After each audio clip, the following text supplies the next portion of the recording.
नमस्कार, मी साहिल निकम तुम्हा सर्वांचं मनापासून स्वागत करतो।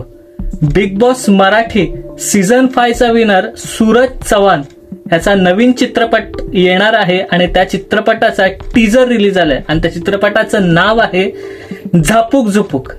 तर टीजरचा रिव्ह्यू सुरुवात करण्यापूर्वी एक महत्त्वाची गोष्ट सांगायची आहे की जेव्हा मी टीजरच्या खाली कमेंट्स पाहिले तर खूप घाणेरडे कमेंट्स येतात। काय हा जोकर सारखा दिसतोय, काय याचा चित्रपट येणार आहे, पसनास खूप घाणेरडे कमेंट्स मी पाहिले।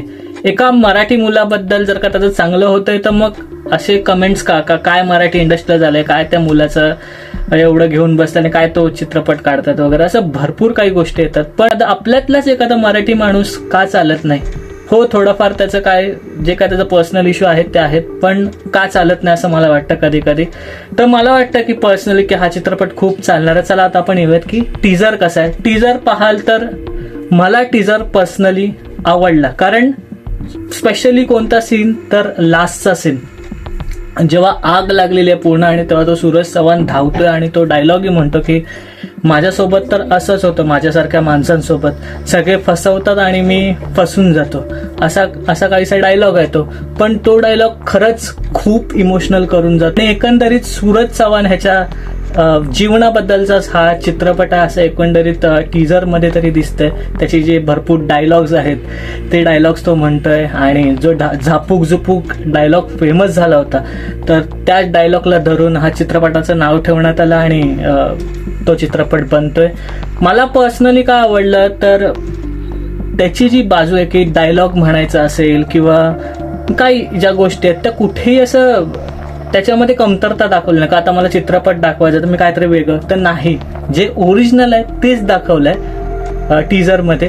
म्हणजे जे त्याचा जो खट्टाळपणा आहे किंवा बिंदास्ती रावडी स्टाईल आहे वगैरे तर ते सगळं तसेच तसं दाखवलंय। कुठेही एडिट म्हणजे कुठेही असं चांगलं काहीतरी दाखवलंय असं नाहीये।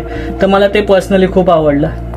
जसा सूरज चव्हाण आहे तसंच दाखवलंय टीजर मध्ये, तर ते मला खूप आवडलं। आणि स्पेशली एक गोष्ट सांगायची आहे की केदार शिंदे सर हा चित्रपट डिरेक्ट करतायत, ज्यांनी बाई पण भारी देवा, त्यानंतर अजून एक जो महाराष्ट्र शाहीर तो चित्रपट दिला होता तर बाई पण भारी देवा तो ऑलमोस्ट 90 कोटींचा सिनेमा होता। तो डायरेक्टर जर का हा चित्रपट बनवतात सूरज चव्हाणला घेऊन तर कुठेतरी त्यांच्या डोक्यामध्ये काहीतरी चांगलं चाललेलं असणार आणि तीच चांगली बाजू मला वाटतं प्रेक्षकांनी बघायला पाहिजे आणि होप सो हा चित्रपट खूप चालेल। मला पर्सनली टीजर खूप आवडला, कलरफुल टीजर आहे।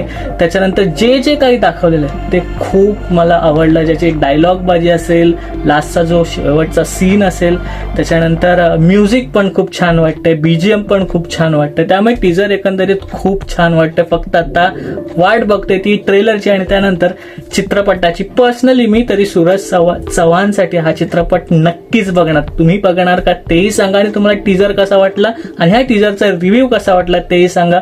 आणि इथेच या व्हिडिओमध्ये थांबूयात आणि पुढचा एखादा रिव्ह्यू किंवा बॉक्स ऑफिस कलेक्शन मध्ये आपण भेटूच। तोपर्यंत आपलं युट्यूब चॅनल पिक्चर प्लॅटफॉर्म पाहत राहा आणि हो, लास्ट बट नॉट लिस्ट, स्वतःची काळजी घ्या।